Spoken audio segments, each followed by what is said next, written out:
This video is on predicting decomposition products, which this topic isn't hard.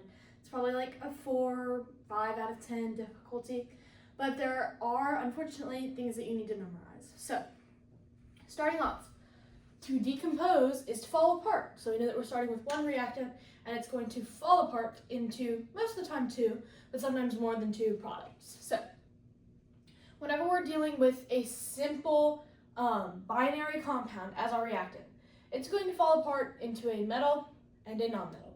We know that if our nonmetal or our hydrogen is what it's breaking up into, we're going to have 2 of those because those are our diatomic elements. Now, this part is super simple. It's basically the same concept as predicting products for a synthesis reaction. So if you're confused on this at all, go watch the predicting synthesis products video, and that'll probably help you understand. We're mainly going to focus on this section right here, which this says, many compounds decompose in predictable patterns. You need to memorize all 5 of these. This hydrates one, we're not really going to do anything with. We're not going to do any practice problems or anything, because this is a lot more advanced chemistry than what we're doing right now. But you will need to know how to do these 4, and you need to remember like the rule for this one. So, starting off, if you have a compound that has a carbonate in it, the CO3 with a 2- charge, your reactants will always be carbon dioxide and an oxide compound. Now, notice the trend. These first 3 are carbonates, sulfates, and hydroxides are all going to react to some set compound plus an oxide compound. So our sulfates, or our SO4 2- are going to go to SO3 and an oxide compound. Our hydroxides are going to go to H2O and an oxide compound.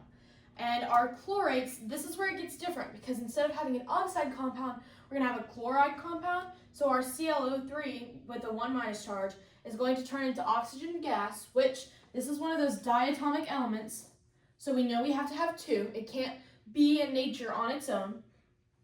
And we're going to have a chloride compound instead. So we're only going to practice 2 of these, but the principle is the same for each of these. So I'm starting off and I'm looking at, okay, this is like some weird polyatomics. I don't know what I'm going to do. And then I remember, oh, many compounds decompose in predictable patterns. So I'm going to see if this fits one of my patterns. I see at first this big polyatomic. I have a CO3. And then I look over here and that's a carbonate. So I know that my products are going to be CO2 plus an oxide compound, okay? So, super simple. I already have one of my products. That's it. Now, my oxide compound is going to be with the remaining metal, which I know is aluminum. So I'm going to have AlO. Now, this is not balanced. I know that. Aluminum has a 3+ and oxygen has a 2-. So this is going to be Al2O3. I hope this orange isn't too hard to see. My green marker died. All right, so now I'm going to see if this is balanced. I look over here, and I have 2 aluminums, 3 carbons. Oh, only have 1 over here, so I'm going to put a 3 right here. Okay, now I'm going to start over. See what that does. I have 2 aluminums, I have 2 aluminums, I have 3 carbons, I have 3 carbons, and then I have 9 oxygens, and then I have 6 plus 3 gives me 9. So I predicted my products using these patterns that you have to memorize, and then I balance my chemical equation. Not bad. So all of these are going to work very similar. I'm not going to do another example that has the oxide compounds. You already know how that works. You're going to put your set compound and then your metal left that goes with your oxygen and your oxide compound. So we're going to do this next one, which off the bat, I'm seeing a ClO3, which I know is chlorate. So I'm going to have an oxygen gas, that's my set product.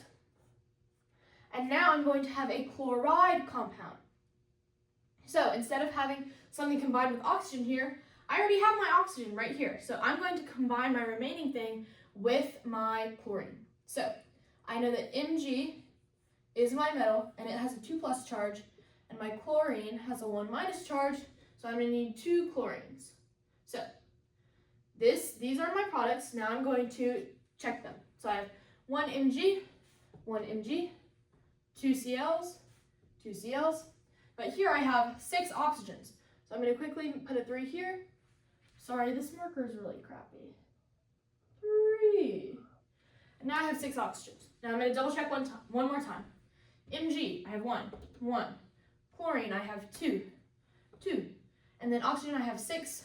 And I have 6. So, and these are our products, and then we balanced the equation. Not bad at all. All you need to do is know these 5 predictable patterns for decomposition reactions.